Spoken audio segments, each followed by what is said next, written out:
We commend the 46 member states of the African Union who have ratified the Maputo Protocol, and we call upon the 9 member states that are yet to ratify the Maputo Protocol, specifically Burundi, Chad, Egypt, Eritrea, Madagascar, Morocco, Niger, Somalia, and Sudan to urgently ratify the protocol.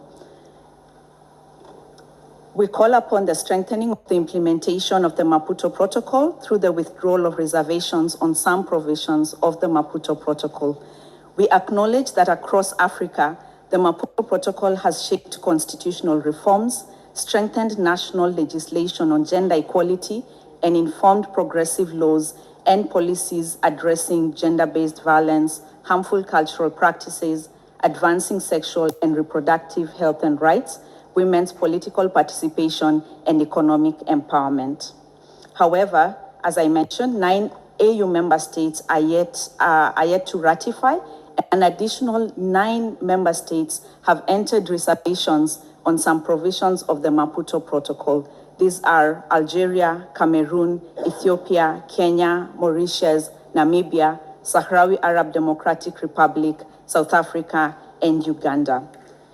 We call upon the African Commission to urge member states to take decisive action towards the full implementation and domestication of the Maputo Protocol by withdrawing the existing reservations on key provisions, allocating adequate resources towards fulfillment of provisions, and ensuring effective monitoring and state reporting and compliance. Third, we note the persistent non-compliance with the 2/3 gender principle in Kenya. We acknowledge that the Republic of Kenya's constitutional commitment to gender equality, including its recognition of the importance of the 2/3 gender principle.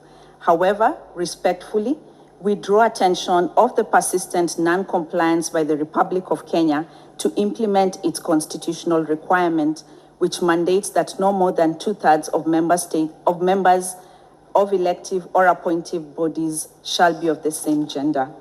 As Kenya approaches the 2027 general elections, the urgency of implementing the principle cannot be overstated.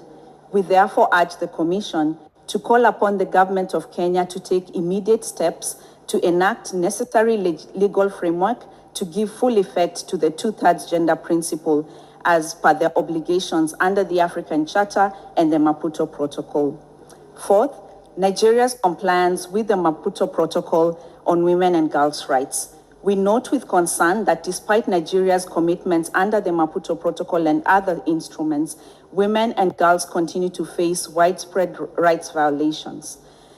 We therefore urge the African Commission to encourage Nigeria to domesticate and enforce the Maputo Protocol, including Article 14, and ensure nationwide adoption of the Child Rights Act and harmful practices by strengthening anti-FGM law and supporting community education and advocacy, to also improve education and health services by promoting school retention and re-entry for pregnant girls and teenage mothers, and providing adolescent-friendly SRHR services, including comprehensive sexuality education.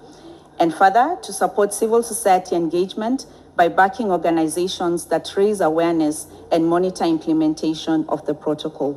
Fifth and finally, we raise concerns over Senegal's amended Article 319 of the Penal Code following its successful adoption in March 2026.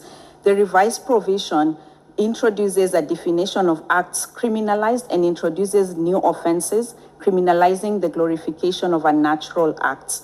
We respectfully urge the Commission to urge the Republic of Senegal to review the amended Article 319 of the Penal Code to ensure compliance with the African Charter, and also to remind the state of its obligation to uphold equality, non-discrimination, and dignity, and encourage measures to prevent violence, stigma, and discrimination, and to align national laws with regional and international standards. We also, Mr.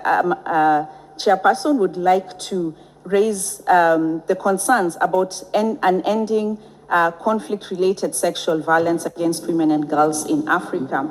and call upon the Commission to urge member states to strengthen accountability. Merci de conclure, vous avez épuisé votre temps. Merci. Merci.